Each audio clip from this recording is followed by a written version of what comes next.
আসসালামু আলাইকুম ওয়া রাহমাতুল্লাহি ওয়া বারাকাতুহু। প্রিয় বন্ধুরা, আসসালামু আলাইকুম। কেমন আছেন সবাই? আশা করি ভালোই আছেন, আর ভালো থাকাই আমি কামনা করি।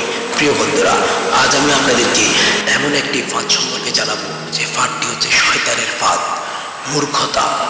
খুবই ভয়ঙ্কর একটা বিষয়, বাস্তব ঘটনা থেকে বলছি।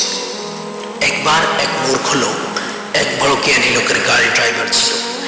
ড্রাইভার সব সময় ড্রাইভারের মতো থাকলেও হঠাৎ একদিন তার ভিতর একটা পরিবর্তন আসলো। আগের থেকে সে সবচেয়ে বেশি নামাজে মনোযোগী হলো, মুখে দাঁড়িয়ে রাখলো এবং নম্র ও ভদ্রতা দেখা দিল। ড্রাইভার লোকটি ছিল অশিক্ষিত চালক, বুঝ জ্ঞানের দিক থেকেও ছিল নিজে যা বুঝে তাই। কিন্তু লোকটি হঠাৎ নামাজি হয়ে যায়। একদিন নামাজ পড়তে বেশি দেরি করায় গাড়ির মালিক জ্ঞানী লোকটিকে খোঁজ করতে লাগলো। অনেক খোঁজাখুঁজি করার পর হঠাৎ একজন এসে বলল, স্যার, ড্রাইভার মসজিদে নামাজ পড়ছে। তখন জ্ঞানী লোকটি তার জরুরি দেখে তার নিরাপত্তা বাহিনীর একজনকে পাঠালো গাড়ির চাবি নিয়ে আসার জন্য। নিরাপত্তা বাহিনীর সদস্য লোকটি যখন ড্রাইভারের কাছে গিয়ে গাড়ির চাবি চাইল, ড্রাইভার লোকটিও তাকে চাবি দিয়ে দিল। ড্রাইভার আর ওই লোকের গাড়ি চালাতে যায় নাই। ড্রাইভার লোকটি ছিল মধ্যবিত্ত ফ্যামিলির একটি ছেলে, একমাত্র সংসারের জীবিকা নির্বাহ তার মাধ্যম ছিল।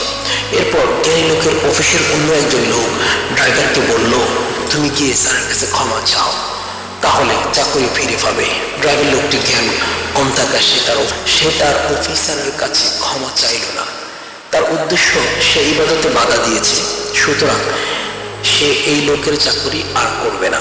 শয়তান তার ঈমান নষ্ট করার জন্য তাকে ইবাদতের মাধ্যমে জীবিকা নির্বাহের কাছ থেকে সরিয়ে দিল। মূলত ড্রাইভার লোকটি একটিবার চিন্তা করার দরকার ছিল, সে যদি ওই জ্ঞানী লোকের কাছে তার দেরির জন্য ক্ষমা চাইতো তাহলে তার কোনো প্রকার মর্যাদা কমতো না।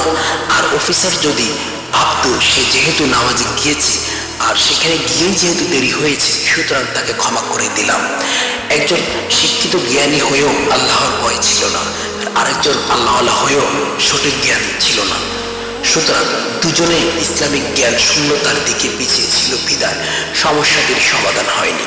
এখন ওই অফিসার অন্য কাউকে দিয়ে তার গাড়ি চালাচ্ছে, আর ড্রাইভার লোকটি কোন রকম জীবনযাপন করছে। শিক্ষা, কর্মজীবনের সবকিছুর মাঝেই আমরা আমাদের রবকে রাখতে হবে, এটাই আমাদের জন্য পরীক্ষা। যদি কেবল ইবাদত নিয়েই পড়ে থাকি তাহলে আমরা আল্লাহকে পাবো না।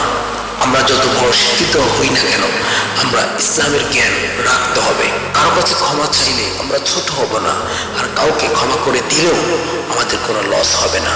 সুতরাং জীবনে ভেবে চিন্তে চলতে হবে।